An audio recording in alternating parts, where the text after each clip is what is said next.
লংয়ে আমার চান্স হওয়ার কারণ, এবার আমি দ্বিতীয় পর্বে চলে আসি। তো লংয়ে আমার চান্স হওয়ার কারণ, প্রথমত কারণ হচ্ছে আমার চেষ্টা, পরেরটা হচ্ছে ভগবানের ইচ্ছা। কারণ কি, সৃষ্টিকর্তা আমাকে মানে মস্তিষ্ক দিয়েছে, হাত দিয়েছে, বুদ্ধি দিয়েছে। এখন আমি যদি সেটাকে মানে পরিশ্রম না করে, চেষ্টা না করে যদি আমি বলি আমার কপালে যা হবে তাই, আমার কপালে যা আছে তাই হবে, তাইলে তো সেটা হলো না, না? তো আমার লং টাইমে যাওয়ার আমার প্রথমত হচ্ছে মনের ভিতরে আত্মবিশ্বাস ছিল যে আমি পারবো, আমি চেষ্টা করলে পারবো।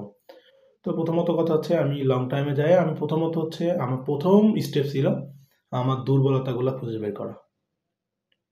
দুর্বলতা যেমন যেমন শর্টে আমি দেখা যাচ্ছে কিছু টপিক স্কিপ করছি, বা ওই টপিকটা করছি কিন্তু আমার ওই মানে গ্যাপ রয়ে গেছে। তো প্রথমত হচ্ছে ওই দুর্বলতা জিনিসগুলো আমি খুঁজে বের করছি। ভাই সত্যি কথা বলতে কি, আমার দুর্বলতা আমার থেকে ভালো আর কেউ বলতে পারবে না। আমার দুর্বলতা আমিই জানি যে আমার দুর্বলতাটা কোথায়। এখন আমি যদি আমার দুর্বলতা খুঁজে না বের করতে পারি, তাহলে তো আমার তো দুর্বলতা থেকেই যাবে। তো আমি প্রথম স্টেপে আমার কাজ হয়েছিল আমার দুর্বলতাগুলোকে আইডেন্টিফাই করা, এবং আমার শর্টে যে কারণে চান্সগুলো হয়নি ওই জিনিসগুলো আলাদা নোট করা এবং ওইগুলা পরিহার করা। যেমন সিলেবাস, হ্যাঁ লংয়ে তো সিলেবাস বড় হবেই, আমার হিউজ বড় সিলেবাস হয়ে গেছিল, ঠিক আছে সমস্যা নেই, কিন্তু মেন কথা হচ্ছে বেসিক সহকারে না। কারণ লংয়ে সিলেবাস বড় হওয়ার একটা কারণ হচ্ছে কি, আসলে চান্স আমি দেখেছি যে আমি শর্টে যতটুকু করছিলাম চান্স পাওয়ার জন্য ওটাই এনাফ ছিল। যদি আমি ভুল না করতাম তাহলে আমার চান্স হতো।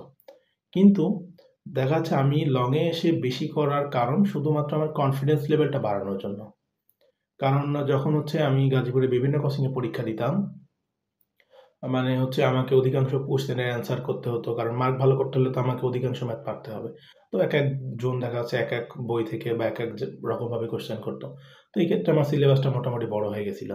তো সিলেবাস বড় বলতে কি, যদি বেসিক ক্লিয়ার থাকে তখন সিলেবাস ছোট বড় আসলে ওইটা খুব একটা ফ্যাক্ট করে না। আমি তারপরের কথা আসি, আমি তারপরে যে স্টেপগুলো নিয়েছিলাম তার মধ্যে একটা হচ্ছে আমি যে জিনিসগুলো শর্টে ভালো পারতাম, কোচিংয়ে ওই মানে যে জিনিসগুলো পারতাম না ওই জিনিসগুলো করার পাশাপাশি আমি যে জিনিসগুলো শর্টে ভালো পারতাম ওইগুলো একবার করে প্র্যাকটিস করে রেখে দিয়েছিলাম। তো এই ক্ষেত্রে আমার ব্যাপারটা হয়েছিল কি, ওই টপিকটা আমি মোটামুটি ভালো পারি, যে ওই টপিকটা আমি যখন ভালো পারি ওই জিনিসটা আমি প্র্যাকটিস করে রেখে দিয়েছি। তার মানে কি, ওই টপিকটা যখন কোচিংয়ে করাবে আমি ওই টাইমটা ফ্রি পাবো। আমি ফ্রি পাইলে কি করব, আমি ওই টাইমে যে টপিকটা আমার একটু ল্যাগিংস আছে আমি ওই টপিকটায় সময় দিতে পারবো। এটা ছিল। আর দ্বিতীয়ত ব্যাপার হচ্ছে আমি লংয়ে এসে প্রচুর পরীক্ষা দিয়েছি। আমি লাস্টে হিসাব করে দেখছিলাম আমার মডেল প্রি মডেল মিলায় প্রায় 34-35টার মতো পরীক্ষা হয়ে গেছিল। আর আগে তো ওই যে সিরিজ বলেন বা আরও অন্যান্য যেসব পরীক্ষা নেয় অন্যান্য কোচিং দিয়েছি। তো আমি পরীক্ষাগুলো সচরাচর দিতাম উইদাউট প্রিপারেশন। আমি পরীক্ষাগুলো উইদাউট প্রিপারেশন দিতাম। আমি উইদাউট প্রিপারেশন দেওয়ার কারণ, আমার দেখতাম যে আসলে আমার মেধা শক্তিগুলো কেমন। আমি এখন থেকে 1 মাস আগে বা 20 দিন আগে একটা জিনিস করে রাখছি, সেটা আমার কতটুকু মনে রাখে বা আমার মস্তিষ্ক কতটুকু সময় ধরে রাখে। তো এই জন্যই আমি উইদাউট প্রিপারেশন পরীক্ষা দিতাম। প্রথম 2-একটা পরীক্ষা হয়তো বা খারাপ হবে, সেটা আমারও হয়েছে। কিন্তু পরবর্তীতে গিয়ে আমি ওইটা মানে ওই খারাপটা আমার তখন আস্তে আস্তে ভালোই পরিণত হয়েছে, এবং যখন ভালোই পরিণত হয়েছে তখন আসলে আমি অনেক পরীক্ষা দিছি, আমি মডেলও দেখা যাচ্ছে উইদাউট প্রিপারেশন দিছি।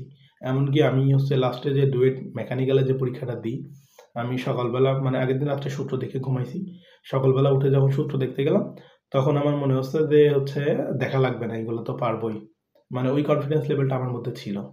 তো এটা হওয়ার কারণ একটাই ছিল যে উইদাউট প্রিপারেশন পরীক্ষা দেওয়া। আমি মনে করি এটা হচ্ছে লগের স্টুডেন্ট যারা বিশেষ করে থাকে, তাদের এইটা যদি একটু মানে আয়ত্ত করতে পারে তাদের জন্য সুবিধা হয়। মানে মানসিক প্রেশারটা একটু হলেও কমে। প্রথম কিন্তু রেজাল্ট খারাপ হবে, একটু প্রেশার আসবে, কিন্তু আসলে ওইটাকে যদি মানে হচ্ছে কন্টিনিউ করা যায় তাহলে আস্তে আস্তে পরীক্ষা ভালো হয়ে যাবে। আর আমি পরবর্তীতে যে কাজটা করছিলাম সেটা হচ্ছে কি, দ্রুত সিলেবাসগুলোকে গুছায় নেওয়া। মিনিমাম পরীক্ষার আমি 3 মাস আগে সিলেবাস গুছায় নিয়েছিলাম। তো 3 মাস আগে গুছায় নেওয়ার কারণে আমি হচ্ছে রিভিশনটা বেশি দিতে পারছিলাম। আমি লংয়ে পরীক্ষা দিতে যাওয়ার আগ পর্যন্ত আমার প্রায় 5 বারের মতো রিভিশন হয়ে গেছিল সব মিলায়ে। তো রিভিশন ডুয়েট চান্স পাওয়ার জন্য অত্যন্ত মানে গুরুত্বপূর্ণ, যার কোনো বিকল্প নেই।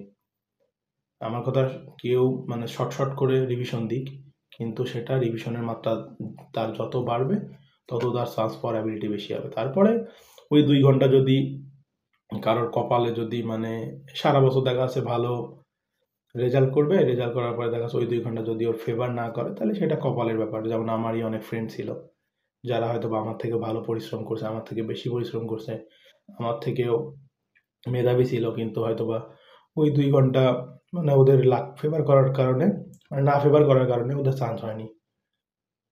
তো এইজন্যই বলবো, মানে আমি পারি, এই জিনিসটাকে সবসময় নিজের ভিতরে ধারণ করতে হবে যে আমি পারবো, আমাকে পারতে হবে। আমি লং এর স্টুডেন্টদেরকে বলবো যে যদি কাছের কোনো ছোট ভাই যদি হেল্প পেয়ে আসে যে ভাই আমার এই জিনিসটা প্রবলেম হচ্ছে, এই জিনিসগুলো একটু যদি আমাকে দেখাই দিতেন আমার সুবিধা হতো।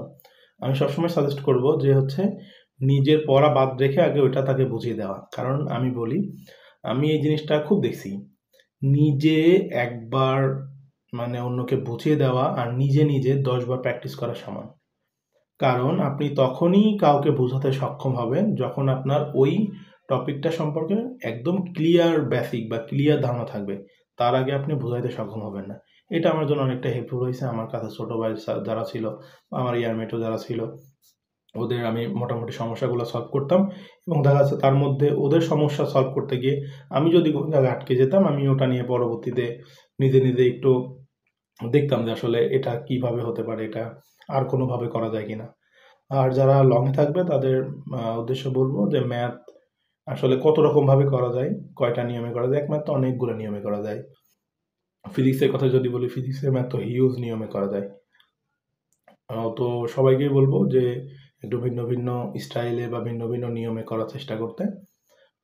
আশা করি সবার জন্য ভালোই হবে আরকি। সকলকে ধন্যবাদ।